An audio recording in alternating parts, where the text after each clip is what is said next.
जय जय श्री राधे। जय माता दी। नवरात्रों की सभी के शिरणों में हार्दिक हार्दिक शुभकामनाएं। आज का प्रसंग, आज का विषय ही बड़ा मार्मिक है। वो है वही प्रसंग, उपवास। उपवास किसे कहते हैं, इसे हम क्यों रखते हैं? व्रत, पूजा का विधि, अखंड ज्योत रखना, यही चर्चा है आज।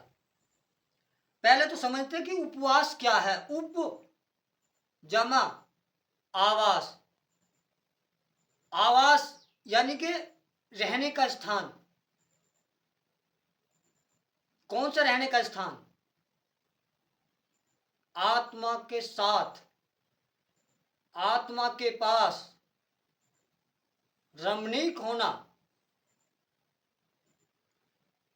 उप यानी कि बाह्य जितनी भी पद्धति हैं उन सब को हटा करके अपने आप के अंदर, अपनी आत्मा में रणमीक होना, उनके साथ रहना, उसको झांकना, उसको समझना, उपवास का महत्व होता है। अब कैसे? जब हम किसी संकल्प में चलते हैं, जैसे नवरात्रों का पावन पर्व माता रानी की हो रहा है। 3 तारीख से पावन पर्व नवरात्रों का माता रानी के चलने वाले हैं। बड़ा ही शुभ कर्म होता है नवरात्रों का, माँ भगवती का, माँ जगदम्बे का। तो इसमें उपवास रखते हैं सभी 9 दिन के। तो उप यानी के बाह्य और आंतरिक यानी अंदर अपनी आत्मा में। तो हम क्या संकल्प लेते हैं कि 9 दिन हमें अन्न ग्रहण नहीं करना, यानी कि परित्याग करना है। उपवास, व्रत। तो किस तरह से क्या करते हैं हम? निखालिस अन्न का त्याग करने से उपवास पूर्ण नहीं होता। सबसे पहले तो जो हमारे अंदर जो विकार हैं, जो विचारों में धूमिलता है, जो मलिनता है, उन सबको बाहर निकालना, अंतःकरण को शुद्ध करना।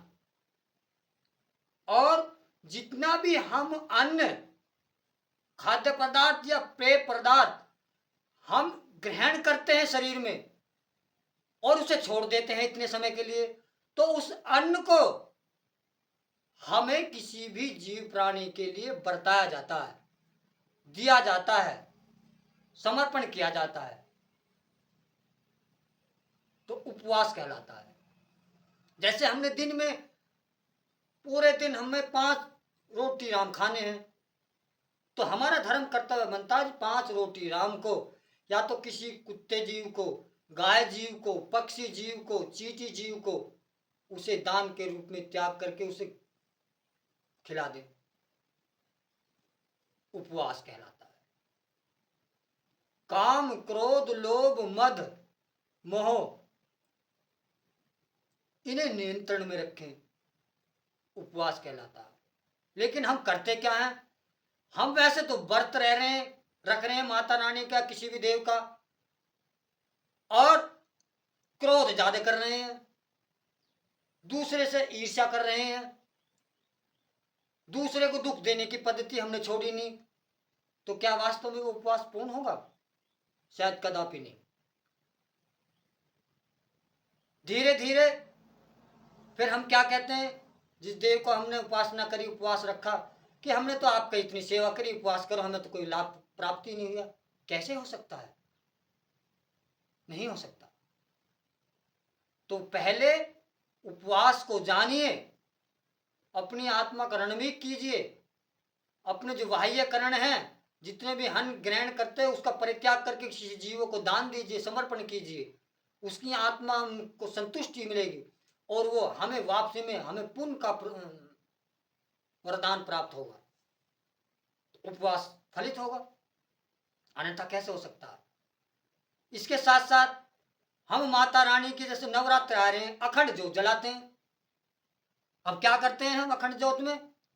दीपक जलाया, अखंड ज्योत जलाई और अपने मस्ती ऐश ले रहे हैं बाहर। गाली देना, अधन प्रवृत्ति, क्रोध लाना, और अंदर हमारी माता रानी की ज्योत जगी हुई है, उसकी देख रेख है ही नहीं। जिस कर्म को हम करते हैं उस कर्म की सुरक्षा व्यवस्था भी का भी दायित्व हम पर निर्भर करता है। हमें देखना है कि जो कर्म हमने उठाया है, जो संकल्प हमने लिया है, उसकी सुरक्षा व्यवस्था हम कर रहे हैं कि नहीं कर रहे। अब अखंड ज्योत में 2 दीपक जलाए जाते हैं। एक तो अखंड ज्योत का बड़ा दीपक होगा, दूसरा एक छोटा मंगल दीप जलाया जाता है। किस लिए? क्यों? क्योंकि जब हम उस ज्योति को छेड़ते हैं उससे पहले वो मंगल दीप जला कर रखते हैं। अखंड का मतलब है ना टूटना, खंडित ना होना, बेकार ना होना, चाहे कितना भी संकल्प हो, अखंड रहना। इसे अखंड ज्योत कहते हैं, अखंड संकल्प कहते हैं।